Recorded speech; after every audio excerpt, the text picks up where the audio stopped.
ministrica za Slovence v zamejstvu in po svetu obiskala Porabje. V središče Murske Sobote se je vrnila sočna vilica. Poletni izpitni roki na fakultetah tudi nadaljavo. Prijeten pozdrav, cenjene gledalke in gledalci televizije AS. Današnja oddaja dogodki bo v znamenju 3 reportaž. Naj bodo le te, prijetno informativne ter hkrati vabilo, da ostanete v naši družbi. Porabske Slovence je obiskala doktorica Helena Jaklič, ministrica za Slovence v zamejstvu in po svetu. Namen njenega obiska je bil seznanitev z delovanjem in organiziranostjo avtohtone slovenske narodne skupnosti v Porabju in aktualnimi izzivi, s katerimi se le-ta sooča. Ministrica za Slovence v zamejstvu in po svetu dr. Helena Jaklič je prvič obiskala Porabske Slovence. Ministrica je obiskala institucije zamejske slovenske skupnosti in se srečala z njihovimi predstavniki. Namen obiska je bil seznanitev z delovanjem in organiziranostjo avtohtone slovenske narodne skupnosti v Porabju in aktualnimi izzivi, s katerimi se le-ta sooča. Ob tej priložnosti je ministrica povedala: Lahko bi rekla, da je to prvi čisto uradni obisk, prvi tisti obisk in prvi stik z našimi Porabci pa je bil ravno v času koronavirusa, ko so se izkazali naši rojaki na tej strani z darom, maskami in na ta način povezali z našimi Slovenci na oni strani meje. Današnji vtis je pa tudi izredno zelo prijeten, počutimo se kot doma, zelo lepo, prisrčno so nas sprejeli, tako da sem tega zelo vesela. Kje pa vidi izzive okolja? Zagotovo je prva skrb slovenski jezik, se pravi jezik je tisto, ki nas povezuje in tudi nam sooblikuje identiteto. Je zelo pomembno posebej tle v zamejstvu, da se jezik ohranja, da je to živa, se pravi, da je kot živ jezik, pogovorni jezik, jezik družine in pa seveda potem tudi v šolah in v vsem, kar se življenju, ki se dogaja.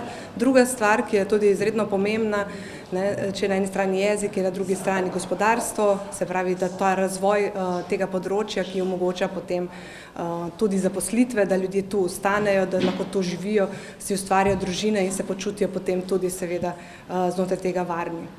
Ministrica vidi priložnost za Porabje v turizmu. Jaz mislim, da je turizem odlična priložnost. Nagovarjam vse, tudi naše rojake, zdaj Slovence v Sloveniji, da pridejo, da izkoristijo še posebej letos, ko je svet se nekje zaprl, da pridejo na to stran meje in ugotovijo, da je tudi Porabje izredno lepo, slikovito in pa za svojo prijaznostjo mislim, da lahko se bo čisto vsak našel tukaj. Ministrica o podpori Madžarske, ki jo izkazuje manjšini, meni: Seveda vsaka podpora je dobrodošla, ker to pomeni neko stabilnost, lažje načrtovanje, lažje financiranje. Tako da se mi zdi, da je to iskati take priložnosti seveda dobrodošlo. Ali so se pogovarjali o prihodnosti? O konkretnih projektih nismo govorili, ker je tako ali tako ves čas smo seveda kot urad in tudi kot Republika Slovenija skrbno bdimo in pazimo na naše Porabce, naše Slovence na tej strani. Tako smo že v preteklosti podprli tako vzorčno kmetijo in ves razvoj, ki ga vzorčna kmetija prinaša, enako tudi lipo in potem seveda tudi, ko se bodo pojavili kakšni drugi projekti, ki bodo potrebovali dodatno finančno pomoč, seveda je prav, da tudi to Slovenija kot matična domovina pride naproti. 5. sezono Sočne vilice je otvorilo lepo vreme in popestrila glasbena skupina Špirit.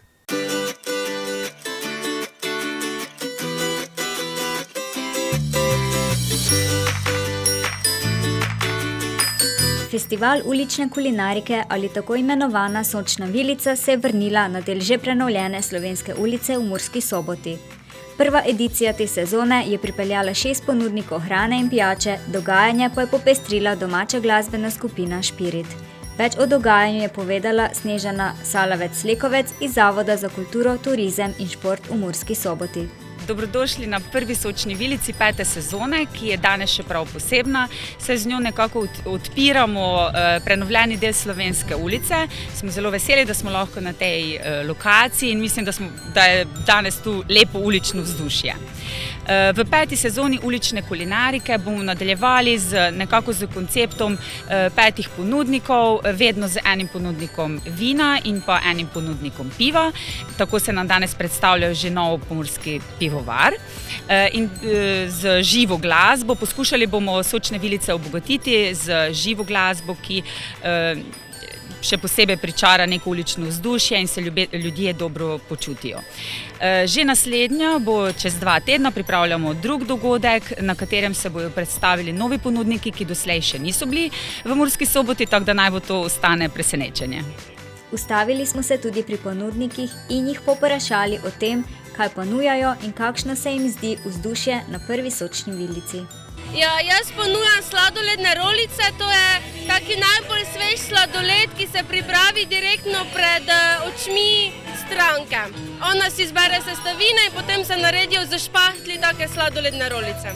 Lansko leto sem se že večkrat udeležila Sočne vilice, zdaj letos, hvala Bogu, smo lahko spet začeli, tako sem zelo vesela, da smo se zbrali tukaj, kjer smo. Zelo v redu, pozitivne, zgleda, da bo Murska Sobota res postala lepo mesto, še lepše, kot je do zdaj bilo. Ljudje so prišli, tako da to je to. Ponujamo vaflje, take z sezonskim sadjem, sladke vaflje in slane vaflje, taki domači vaflj s pršutom ali z hranom in ocvirki ali pa s pršutom. Zraven imamo še sladoled, kavice, celotni sladki program pokrivamo. Zdaj je točno 1 leto, odkar sem bila prvič. Mislim, da sem zdaj 3. ali 4. Končno, ko lahko delamo, končno, ko so ljudje lahko zunaj, ko se lahko družimo.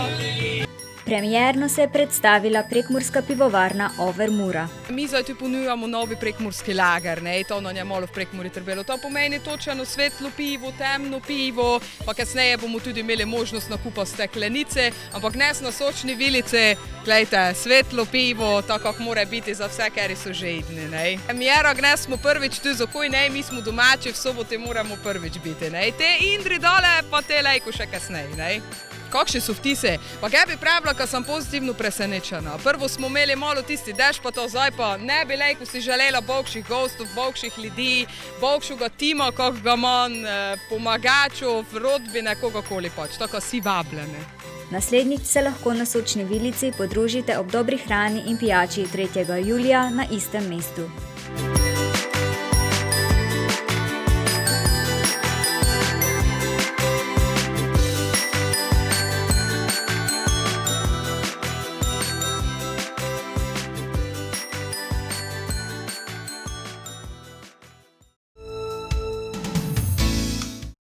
Docentka doktorica Sonja Šterman nam je povedala, kakšna je bila njena izkušnja s poučevanjem na daljavo.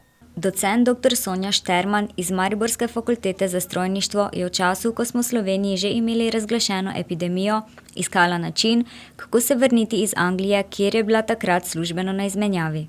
Z njo smo se pogovarjali o poučevanju na daljavo in spomladanskem izpitnem obdobju. Kako se je vračala v Slovenijo in kakšna je njena izkušnja karantene? Vračanje iz Anglije je pa bilo kar precej naporno.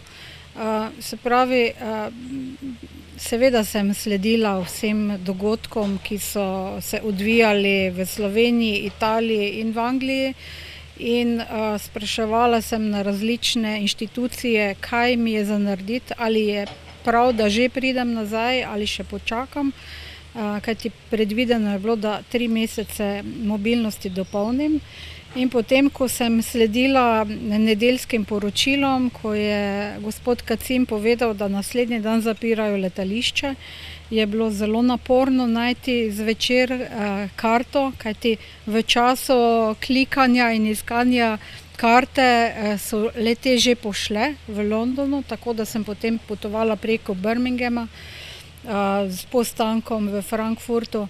Se pravi, je bilo kar precej naporno. Poleg tega, da sem seveda predvidoma že iskala, kam se naj vrnem v karanteno, ker pač seveda nisem vedela, če sem okužena ali ne, in nisem želela nobenega od mojih najdražjih pač okužiti. In iz tega razloga sem tudi veliko časa že v nedeljo posvetila iskanju tega, kje bom bivala, ne. Dejansko, ko sem šla na letališče, še nisem vedela, kje bom, tudi prevozov ni bilo, tako da tekom dneva sem potem, mi je sodelavka ponudila stanovanje svoje sestre, tako da sem to zelo srečno izpeljala z njeno pomočjo. Taksist me je pripeljal do Banovcev, tako da sem potem tam preživela naslednjih 14 dni. Kako je potekalo delo na daljavo na fakultetah? Zame je potekalo delo na daljavo še malenkost drugače kot pri ostalih predavateljih. Jaz sem namreč bila na izmenjavi v Nottinghamu v Angliji in ko je bilo že v Sloveniji en teden vse zaprto, takrat se je tudi tam so se začele spremembe v organizaciji dela, tako da sem sredi časa, ko je bila tukaj že karantena, sem se vrnila v Slovenijo v samoizolacijo, tako da sem se potem pridružila študentom na daljavo, sprva k predmetom od sodelavcev, kajti nisem imela na urniku takoj predmetov zaradi predvidene daljše mobilnosti. Pozneje je pa potekalo to delo, moram reči, kar sproščeno, čeprav je morda bilo malo utrujajoče, ko je bilo na primer 5-6 ur skupaj kontakta na daljavo. Kakšna pa je njena izkušnja z delom na daljavo? Jaz mislim, da bi bila kombinacija idealna. Vsekakor ne smemo zanemariti osebnega stika, sploh na takih študijih, kot je oblikovanje, kajti same korekture potekajo bistveno enostavneje. Če imaš študenta blizu, pokažeš mu, tudi nenazadnje v laboratorijih, v pisarnah imamo ogromno materijala, ki ga lahko pokažemo fizično. Seveda pa tudi določena predavanja na daljavo lahko opravimo brez tega, da bi bili skupaj. Jaz mislim, da je kombinacija enega in drugega dobra kombinacija. Vidim pa dejansko izvedbo vaj, kjer je pa oteženo to delo na daljavo. Naprimer, mi smo zdaj v prvem letniku, so študentke drapirale na lutki s trakovi. Skratka, tisto je pa potem omejeno delo, ne. Smo potem organizirali, da so študentke dobile lutke domov in potem pred ekrani modelirale in drapirale in pripenjale materijale. Glejte, vedno se da izpeljati, je pa bilo ogromno energije potrebne, da smo to izpeljali. Začelo se je spomladansko izpitno obdobje. Kako se izvajajo izpiti? Tudi izpiti lahko potekajo na daljavo, lahko pa potekajo tudi v predavalnicah. Za eno in za drugi način izvedbe imamo določena pravila.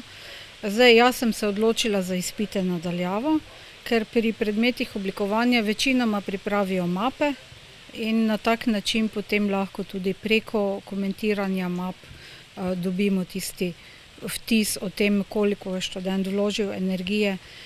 Seveda tu so še bile seminarske naloge v tem času za izdelati, tako da tudi s tem so imeli dosti dela. Sama sem se odločila za to obliko, tisti, ki pa izvajajo izpite na fakulteti, pa pač obstaja določen protokol, ki ga morajo vsi upoštevati. Protokol je kar komplicirani, so zbirne točke, treba je upoštevati razdaljo med študenti, tudi razdaljo v predavalnici, za svojimi kulicami morajo priti, vse je razkuženo, tako da je kar komplicirano.